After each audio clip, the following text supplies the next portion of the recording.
NDA national defence academy അതിനെക്കുറിച്ചാണ് ഞാൻ ഇന്ന് പറയാൻ പോകുന്നത്. പ്രത്യേകിച്ച് +1 പഠിക്കുന്ന കുട്ടികൾക്ക് ഇത് എങ്ങനെയൊക്കെയാണ് പഠിക്കാനുള്ള അവസരം എന്നുള്ളതാണ്.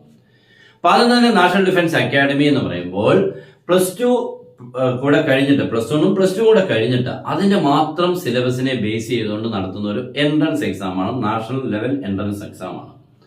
ഇതപ്പോൾ പാസ്സാവുക എന്ന് പറഞ്ഞാൽ അത്ര ഈസി അല്ല എന്നുള്ള ഫസ്റ്റ് കാര്യം മനസ്സിലാക്കുക. നമ്മളിപ്പോൾ +1 +2 നല്ല ഫുൾ മാർക്ക് കിട്ടിയ ഒരു കുട്ടിക്ക് പോലും ഇത് എഴുതാൻ പോയി കഴിഞ്ഞാൽ നമുക്ക് പകുതിക്ക് താഴെ പകുതി പോലും കിട്ടില്ല. ഇതിനെ നമുക്കൊരു 1/3 പോലും കിട്ടത്തില്ല. കാരണം +1 +2 പഠിച്ച മാതിരി പഠിച്ചിട്ട് ഇതിന് മാർക്ക് കിട്ടത്തില്ല. പക്ഷെ +1 +2 പഠിച്ച കാര്യങ്ങൾ വെച്ചുകൊണ്ടാണ് ക്വസ്റ്റ്യൻസ് വരുന്നത്. അതിന്റെ മെത്തേഡ് വ്യത്യാസം, ക്വസ്റ്റ്യൻസ് ഡിഫറെന്റ് ആണ്. ഇതിനെയൊക്കെ നമ്മൾ പരിചയത്തോടുകൂടി പഠിച്ചിറങ്ങിയെങ്കിൽ മാത്രമേ എൻട്രൻസിന് എഴുതുമ്പോൾ അവർ പറയുന്ന ടൈമിനുള്ളിൽ ചെയ്ത് തീർക്കാൻ പറ്റത്തുള്ളൂ. അപ്പോൾ +1 പഠിക്കുന്ന കുട്ടികൾക്ക് ഈ NDA ഒക്കെ ഉദ്ദേശിക്കുന്നത് എന്തൊക്കെയാണെന്ന് കേട്ടോ. നമ്മുടെ 3 ഡിഫൻസുകളാണ് നമുക്കുള്ളത്. ഒന്നാമത്തേത് ആർമി, എയർഫോഴ്സ്, പിന്നെന്താണ് നേവി. ഇവിടോട്ടൊക്കെ നമുക്ക് അവര് തന്നെ പഠിപ്പിച്ചെടുത്ത് ജോലി തരുന്ന ഒരു സംഭവമാണ് NDA നാഷണൽ ഡിഫൻസ് അക്കാഡമി. അപ്പൊ അത് നമുക്ക് നല്ലൊരു സംഭവം തന്നെയാണ്. നമ്മൾ പിന്നെ പൈസ മുടക്കണ്ട, +2 കഴിഞ്ഞിട്ട് അവര് തന്നെ എടുത്ത് നമ്മളെ പഠിപ്പിച്ചു നമുക്ക് ജോലി തരുന്നു.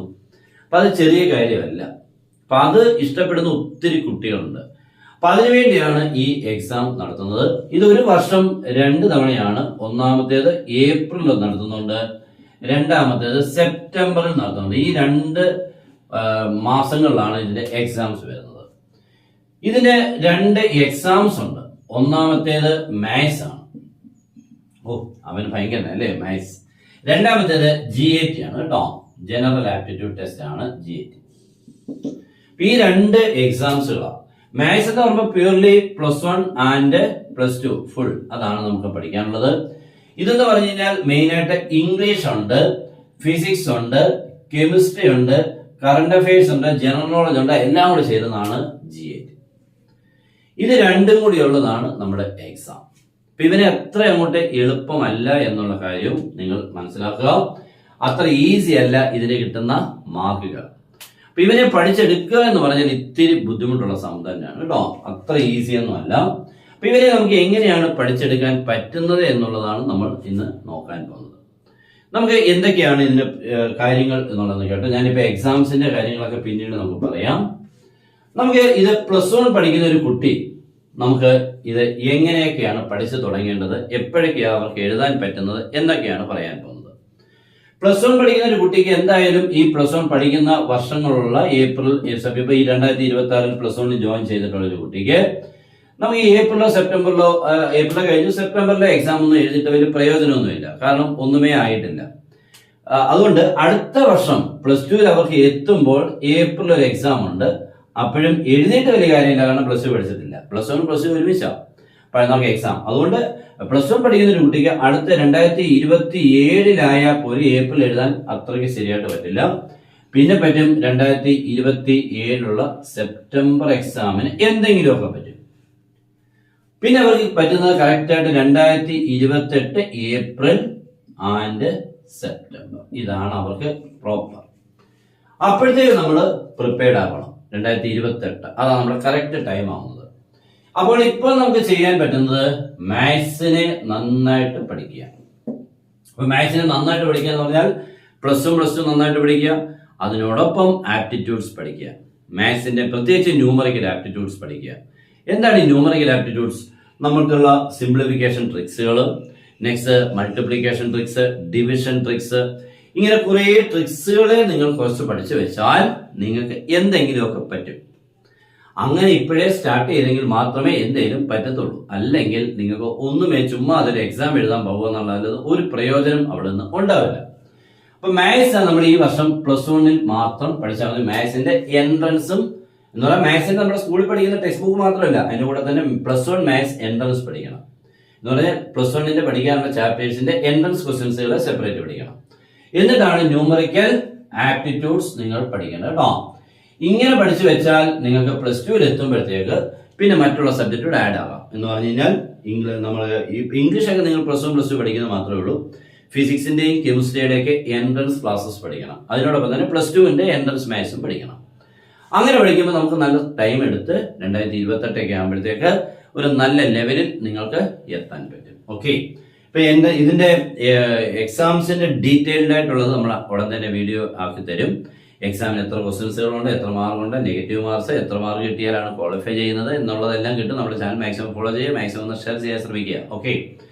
അപ്പൊ അതുകൊണ്ട് നിങ്ങൾ ഈ ന്യൂമറിക്കൽ ആപ്റ്റിറ്റ്യൂഡ്സ് എന്ന് പറഞ്ഞാൽ ഒരു ഡിവിഷൻ, ചുമ്മാ ഒരു ഡിവിഷൻ നോക്കിക്കേ. പേനി നമ്പർ ബൈ ചുമ്മാ 25, ഇപ്പൊ 7/25, ചുമ്മാ ഒരു ചെറിയ കാര്യമാണ്. അപ്പൊ നമുക്കിത് ഡിവിഷൻ നടത്താൻ വലിയ പാടാണ്. അപ്പൊ നമ്മൾ എന്താ ചെയ്യുന്നത് അറിയാമോ? 25 കൊണ്ടുള്ള ഡിവിഷന് നമ്മൾ ചെയ്യേണ്ട മെത്തേഡ് എന്ന് പറഞ്ഞു കഴിഞ്ഞാൽ ഈ ന്യൂമറേറ്റർ കിടക്കുന്നതിനെ ഇൻറ്റു ചെയ്യണം 4 കൊണ്ട്. That is 7 × 4. ആൻസർ എത്ര? 28. എന്നിട്ട് 2 ഡിജിറ്റ് മാറ്റി പോയിന്റ് ഇടുക. That's all.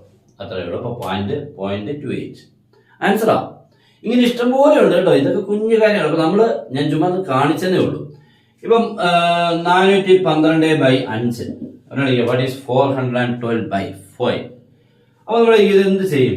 വളരെ എളുപ്പം. ചുമ്മാ ചെറിയ കാര്യങ്ങളാണ് തുടക്കമായിട്ട്. അപ്പൊ നമ്മൾ 4ന്റെ ഡബിൾ എഴുതുക, 1ന്റെ ഡബിൾ എഴുതുക, 2ന്റെ ഡബിൾ എഴുതുക, എന്നിട്ടൊരു പോയിന്റ് ഇടുക. ആൻസർ 82.4. അത്രേ ഉള്ളൂ. ഇങ്ങനെ കുഞ്ഞു കാര്യങ്ങൾ നമുക്ക് എളുപ്പത്തിൽ ചെയ്യാൻ പറ്റുന്നത്. പക്ഷെ നമുക്ക് പോലും അത് വിശ്വസിക്കാൻ പറ്റും ഇത്രേ ഉള്ളൂ എന്നൊക്കെ ഉള്ളൂ. പക്ഷെ ഇത്രേ ഉള്ളൂ ആൻസർ. നിങ്ങളൊന്ന് ചുമ്മാ അതൊന്ന് ചെയ്ത് നോക്കിക്കോ. ഇങ്ങനെ മൾട്ടിപ്ലിക്കേഷൻ ട്രിക്കൊക്കെ ഉണ്ട് കേട്ടോ. അപ്പൊ 15 ഒരാൾ വയ്ക്കുക 40 അല്ലെങ്കിൽ 486. What is 15 × 486? നമുക്ക് ഇത്തിരി പാടാണ് അല്ലേ? അപ്പൊ നമുക്ക് എളുപ്പമാണ്. 15 × 486 ചോദിച്ചാൽ 486 എഴുതുക. ഇതിന്റെ ഹാഫ് അല്ലേ എഴുതിക്കവന് 2, 4, 3. ആഡ് ചെയ്യുമ്പോൾ 9, 12, 7. ഒരു 0 കൊടുത്താൽ ആൻസർ ആയി. 7290. അത്രേ ഉള്ളൂ. അപ്പൊ ഇതിന്റെയൊക്കെയുള്ള മെത്തേഡ് എന്ന് പറഞ്ഞാൽ 15 × 486 എന്ന് പറഞ്ഞാൽ 15 നമ്മൾ 10+5 ആക്കാം. അപ്പോൾ 10 × 486, 5 × 486. അതാണ് ഈ കിട്ടിക്കിടക്കുന്ന ആൻസർ കേട്ടോ. 10 × 486 അപ്പൊ 4860. അടുത്ത 5 × 486 അപ്പൊ എത്രയാണ്? 2430. രണ്ടു കൂട്ടുന്നു. അത്രേ ഉള്ളൂ. ഇങ്ങനെ പല രീതിയിൽ കൂടെ നമുക്ക് ഒത്തിരി ചെയ്യാൻ പറ്റും കേട്ടോ. ഇപ്പോൾ 19 × 45 വെച്ചു. 19 × 45 വെക്കുമ്പോൾ നമുക്ക് പാടാം. നമുക്ക് സൈഡിൽ പോയി ചെയ്തേ പറ്റൂ. അപ്പൊ നമ്മൾ എന്ത് ചെയ്യണമെന്ന് അറിയാമോ? 20 × 45 നമുക്ക് എളുപ്പം ചെയ്യാൻ പറ്റും. 20 ആക്കണം. 19 വരെ 20 ആക്കണം. അപ്പം 20 × 45. 20 × 45 അപ്പൊ 45 × 2 90. 0 കൊടുക്കുമ്പോൾ 900 എന്നാണ് കിട്ടുന്നത് ഇല്ലേ? എന്നിട്ട് ഒരു 45 കുറച്ചാൽ മതി. ആൻസർ 855. തീർന്നു കേട്ടോ. ഇങ്ങനെ അപ്പൊ നിങ്ങൾ ഇങ്ങനെ സൈഡിൽ പോയി ചെയ്താലും അതല്ല, ഇത് നമുക്ക് വളരെ ഫാസ്റ്റ് ആയിട്ട് ഇങ്ങനത്തെ മെത്തേഡ്സുകൾ പഠിക്കണം. വളരെ തീർന്നില്ലയോ? നിങ്ങൾ ഇപ്പൊ സൈഡിൽ പോയി ചെയ്താൽ കുറെ ടൈം എടുക്കും. അപ്പൊ ഇങ്ങനെ പല രീതിയിൽ കൂടെ പറ്റും. ഇഷ്ടംപോലെ ഉണ്ട്. നമ്മളങ്ങോട്ട് പ്രാക്ടീസ് കൂടുന്നതിനനുസരിച്ച് നമുക്ക് പ്രതീക്ഷിക്കാൻ, നമ്മൾ കാണാൻ പറ്റാത്ത, നമ്മൾ കണ്ടിട്ടില്ലാത്ത ക്വസ്റ്റ്യൻസുകളൊക്കെ വളരെ എളുപ്പത്തിൽ നമുക്ക് ചെയ്യാൻ പറ്റും. ഇങ്ങനെ ന്യൂമറിക്കൽ ആപ്റ്റിറ്റ്യൂഡ്സ് കൂടെ പഠിച്ചു പോയാൽ നിങ്ങൾക്ക് വളരെ ഈസി ആയിട്ട് 2 വർഷം കൊണ്ട് നിങ്ങൾക്ക് ഒരു എക്സാമിന് എഴുതാൻ പറ്റും. ഇതിനോടൊപ്പം തന്നെ ഇപ്പൊ കീമിനും പറ്റും. നമ്മുടെ ക്ലാസ് ഉണ്ട്, നിങ്ങൾക്ക് ജോയിൻ ചെയ്യാം. നിങ്ങൾക്ക് വേണ്ട എല്ലാ രീതിയിലുള്ള ക്ലാസ്സുകളും അതിനോടൊപ്പം തന്നെ ആപ്റ്റിറ്റ്യൂഡ്സും തരുന്ന ക്ലാസ്സുകളാണ്. +1 പഠിക്കുന്ന കുട്ടികൾക്ക് എൻട്രൻസ് പഠിച്ചു തുടങ്ങാം. 2 വർഷം കഴിയുമ്പോഴത്തേക്ക് നിങ്ങൾക്ക് ഏത് എക്സാമിനും എഴുതാൻ പറ്റും. ഞാൻ ചെറുതായിട്ടൊന്നും പറഞ്ഞതേ ഉള്ളൂ. ഇനി ഡീറ്റെയിൽഡ് ആയിട്ടൊക്കെയുള്ള കാര്യങ്ങളായിട്ട് എത്താം. വലിയ വീഡിയോ ആയി കഴിഞ്ഞാൽ ആൾക്കാർക്ക് അത് രസമൊന്നുമില്ല.